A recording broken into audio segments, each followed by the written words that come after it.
newborn and said, "I know we need a DNA test immediately." The room fell silent. "He's too good looking to be mine," he smirked.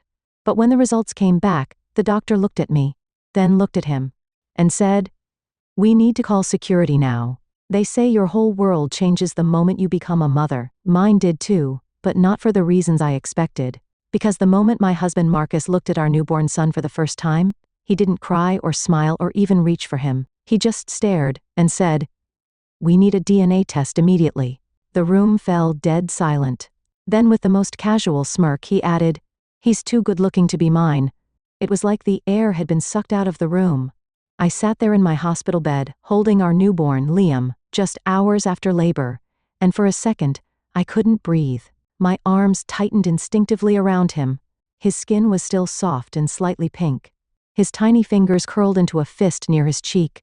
He made a little cooing noise, unaware of the silence that followed his father's words.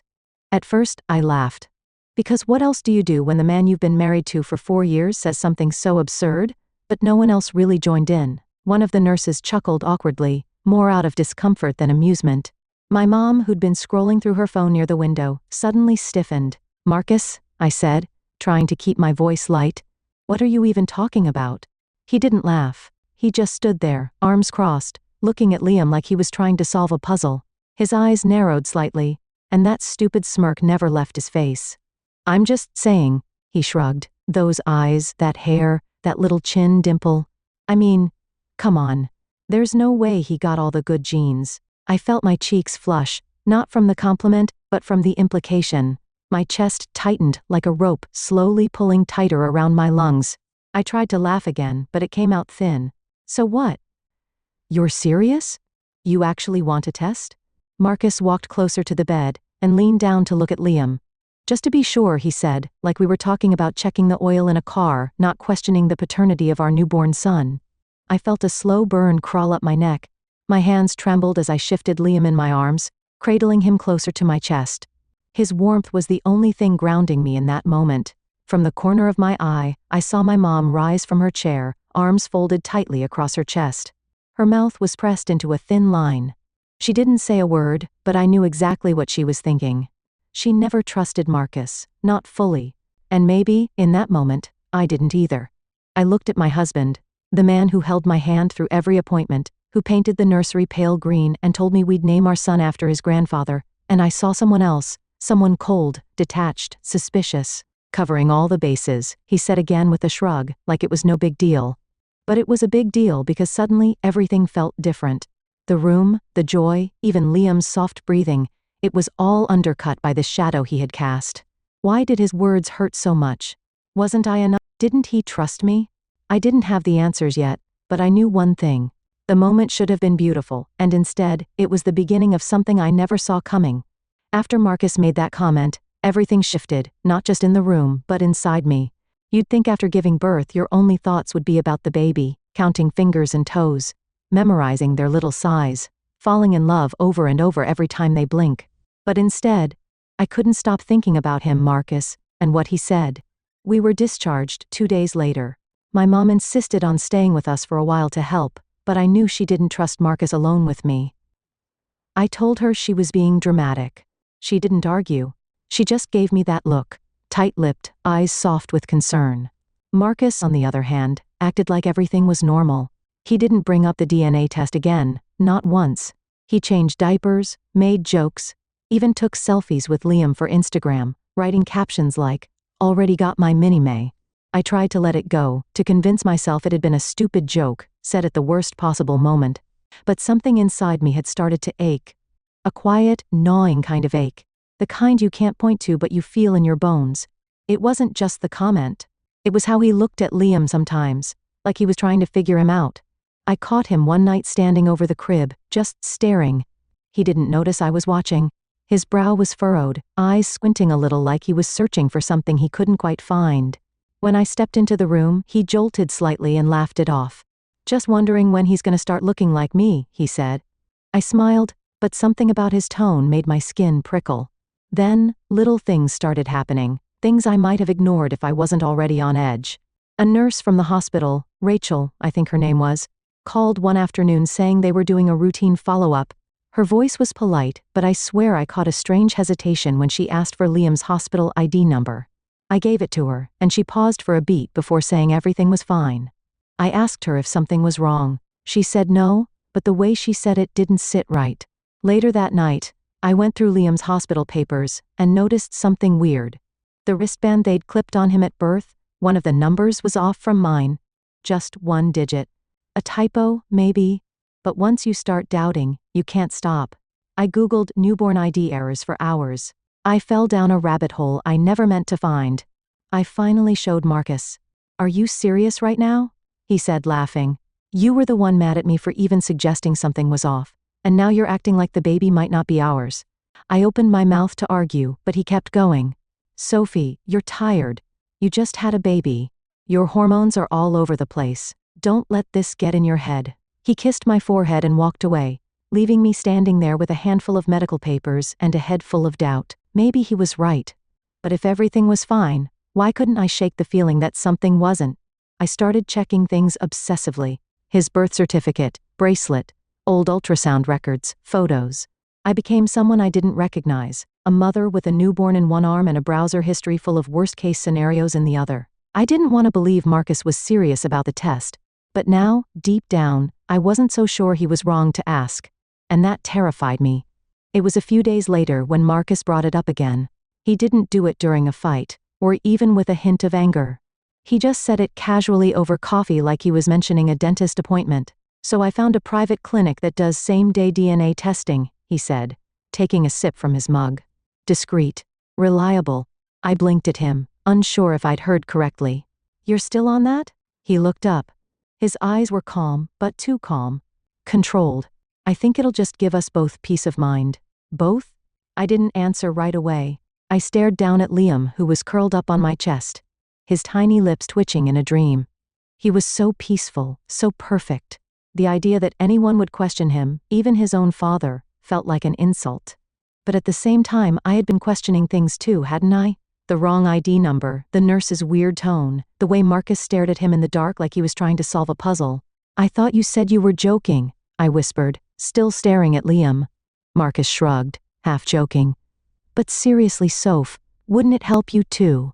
You've been acting different, anxious." He wasn't wrong, but something in his tone felt off, not concerned, strategic. Like he already had a narrative and was waiting for me to catch up. That night, I didn't sleep. I kept watching Marcus out of the corner of my eye. Not because I thought he'd hurt Liam, but because I realized I didn't really know him anymore, or maybe I never did. The next morning, I called the hospital. I told them I had a few questions about Liam's birth records.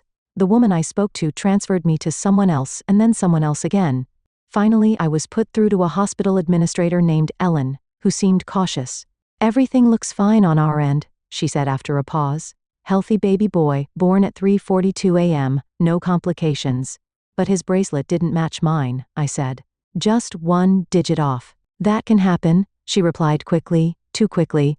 "We've updated our labeling system since then." Before I could ask more, she cut me off. "You should speak to patient records if you want printed documentation." Click. I sat there for a long time with the phone still in my hand. It was like everyone wanted this to disappear. Like if they ignored it long enough, it would. That same day, I went digging through Marcus's old stuff, his documents, high school yearbooks, anything I could find. I told myself I was just curious. But deep down, I was looking for something. Something to either confirm my fear or erase it. But there were gaps. No baby photos, no childhood mementos. Just a few adult IDs and his college diploma, which I realized didn't even list a middle name. I'd never noticed that before, or maybe I never questioned it. When I asked him about it later, he laughed. "Fire burned all that stuff when I was a kid. Remember? I told you that." Had he? I couldn't remember. Every little inconsistency suddenly felt like a thread. And once you start pulling, it's hard to stop. Still, I agreed to the DNA test, not because I believed Liam wasn't ours, but because I needed proof. Not of Liam's identity, but of Marcus's. I didn't say that out loud, of course. I just nodded and said, "Okay." And the minute I did, Marcus exhaled, relieved. That was the moment I realized. He wasn't afraid of what we might find out. He was afraid I'd stop asking. The DNA test was scheduled for Thursday. Marcus handled everything, called the clinic, filled out the forms, even drove us there like it was some normal family errand. He was calm, too calm. Meanwhile, I felt like my chest was lined with barbed wire, tightening every time I looked at him. Liam was in his car seat in the back, blinking up at the ceiling, kicking his tiny socks off again. He was the only one in the car who seemed at peace. I envied him. We dropped off the samples, mine, Marcus's, Liam's, and were told we'd get results in 5 business days. Marcus joked on the way out something like, "Bet he's 80% angel, 20% trouble," but I barely heard him. My thoughts were already spiraling. 5 days. 5 days to sit in this limbo, knowing my husband thought our son might not be his, and knowing I didn't really know who he was anymore. That night, I couldn't sleep.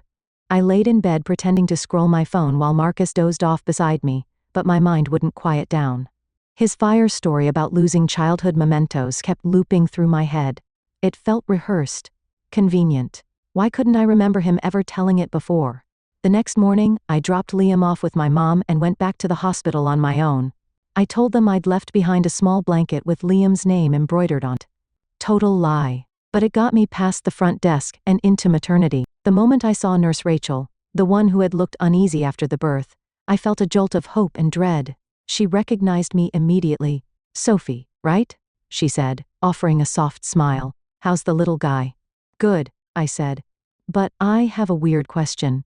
I told her about the mismatched bracelet, the wrong digit, the follow-up call.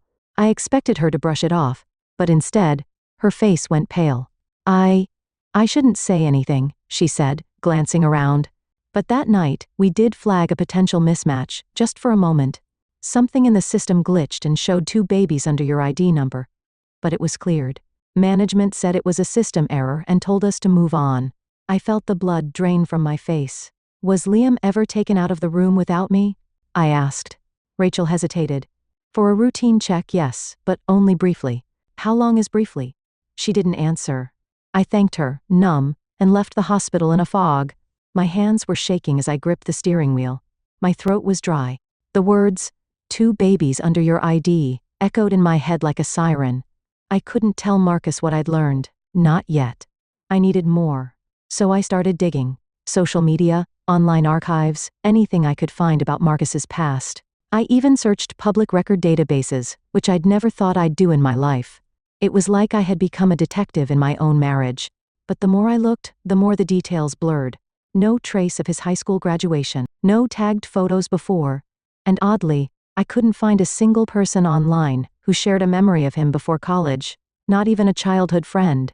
It was like Marcus had been born at 21. I stared at a blank profile photo from an old college alumni page and felt my stomach twist. I had agreed to a DNA test to prove Liam was ours. But now, I wasn't sure what scared me more. The possibility that our son wasn't his, or the growing fear that Marcus wasn't who he claimed to be at all. The call came early on a Wednesday morning.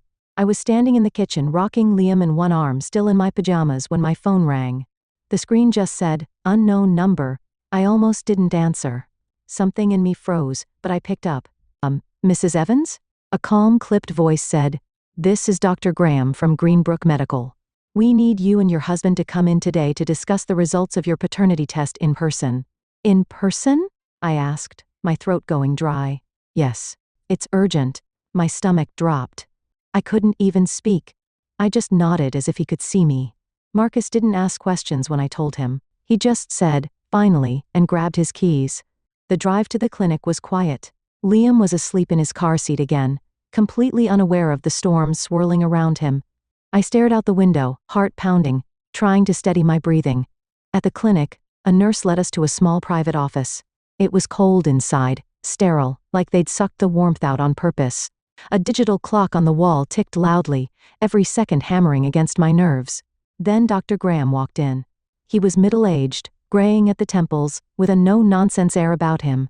He sat across from us, opened a file, and paused, long enough that I felt my chest physically tighten. "I'm going to be direct," he said. "The results came back, and they are highly unusual." I clutched Liam tighter, suddenly aware of how warm and real he felt in my arms, my anchor. Dr. Graham looked at me first. "Sophie, biologically, this child is not related to Marcus." I didn't even blink. Somewhere inside, I already knew that. But then he turned to Marcus. His eyes lingered for a second too long. Something passed across his face, hesitation, maybe even fear. And Marcus, he continued, voice quieter. Now, you are not a biological match for this child. But more importantly, your DNA doesn't match any records associated with the ID you submitted. Marcus went still. I looked over at him expecting confusion, denial, something, but his face didn't move, not even a twitch. Dr. Graham closed the folder. We ran a cross-check through our internal system. Your name, your date of birth, even your photo. All of it triggered a federal alert. I felt my blood run cold. What are you saying? I asked, my voice barely above a whisper. Dr. Graham didn't answer. He picked up the phone on his desk, pressed a button, and said one sentence I'll never forget. Security, we need you in room 4 immediately. Time stopped. I turned slowly toward Marcus, and for the first time since I'd known him, I saw it. The tiniest flicker in his eyes, panic, but just for a second, then it was gone. What the hell is going on? I breathed. Marcus stood. This is ridiculous, he snapped. You think I'm some kind of, what, con artist? But Dr. Graham didn't flinch. We don't think. We know. Your DNA matched a man named David Langston, arrested in 2020, disappeared shortly after posting bail. The real Marcus Evans died in a car accident the following year. We're not sure how long you've been living under his name. I couldn't breathe. The room spun. The man I married, the father of my child, the man I thought I loved wasn't even real. As 2 uniformed guards entered the room, Marcus, no, David, looked at me, not with guilt, not with regret, but with sadness. Like maybe for a moment, he'd actually wanted to be someone else. And just like that, they took him away, out of my life, out of Liam's, out of the lie we were living. I didn't cry right away, not when they handcuffed him, not when the door slammed behind him, not even when Dr. Graham handed me the printed DNA results, like some final confirmation that none of this had been a dream. I just sat there, numb, holding Liam close to my chest, his tiny head resting under my chin like he was the only real thing left in the world. The days after felt like walking through water. Everything slowed down. Everything felt heavy. Reporters tried to reach out once the story hit local news, a man living under a stolen identity, posing as a husband, a father. They called it a bizarre paternity case with a criminal twist. I hated that phrase. This wasn't a story. This was my life. It turned out David, Marcus, whatever his real name even was, had been switching identities for years, avoiding debt, legal charges, even rumors of fraud in another state. He wasn't a violent man, at least not physically, but the betrayal cut deeper than any bruise ever could. What kind of person fakes their entire life just to be with someone? And worse, what kind of person becomes a father in the middle of that lie? For a while I couldn't stop blaming myself. I went through every memory with him, every birthday, every laugh, every I love you, trying to find the cracks, the clues, the signs I missed. But the truth is, people like him, they're good at pretending, good at becoming exactly who you need them to be. But here's what shook me the most. Liam was mine. I had feared the worst, that he'd been switched, that I'd somehow gone home with the wrong baby. But after the investigation, the hospital confirmed what Nurse Rachel had tried to tell me. There had been a system glitch, a mix-up, but it was corrected before we were discharged. Liam never left my side long enough to be taken. He was mine from the moment he took his first breath. And yet, in some twisted way, David had used that glitch to his advantage. He fed the doubt, leaned into the confusion, made me question everything so I wouldn't start questioning him. Clever, cruel, calculated. It took me weeks to say his name out loud, even longer to stop calling him Marcus in my own thoughts. Now it's just me and Liam. We moved back in with my mom for a while, Angela, who never once said I told you so. She just held me when I finally let myself cry. And she holds Liam like he's the whole world because to me he is. I filed for annulment. There were no legal complications, surprisingly. You can't stay married to someone who never existed. Sometimes I still get mail addressed to Marcus. I toss it in the trash without opening it. And other times, late at night when Liam's asleep and the house is quiet, I think about the man I thought I loved. The version of him that sat with me at 3 a.m. feedings, who painted the nursery pale green, who kissed my forehead before every doctor's appointment. Was that real? Or was that just part of the lie too? I don't know. Maybe I never will. But I do know this. Sometimes the truth doesn't just hurt, it rips the ground out from under you. It forces you to rebuild everything from scratch, to figure out who you are without the person you thought would be by your side. And in that messy, painful rebuilding, you find something stronger. You find yourself. And in my case, I found Liam. And that's more than enough. Thank you for listening to my story. If you've ever found yourself questioning everything, your relationships, your reality, even your own instincts, just know you're not alone. Sometimes the hardest truths lead us to the strongest versions of ourselves. If this story moved you, made you feel something, or reminded you to trust your gut, please give it a like, share it with someone who might need to hear it. And don't forget to subscribe to the channel for more real, raw, and powerful stories like this one. Your support means more than you know. And who knows, maybe the next story you hear will be the one you needed most. Until next time, take care of your heart and trust it too. Thanks. Thank you for watching. Like, share and follow.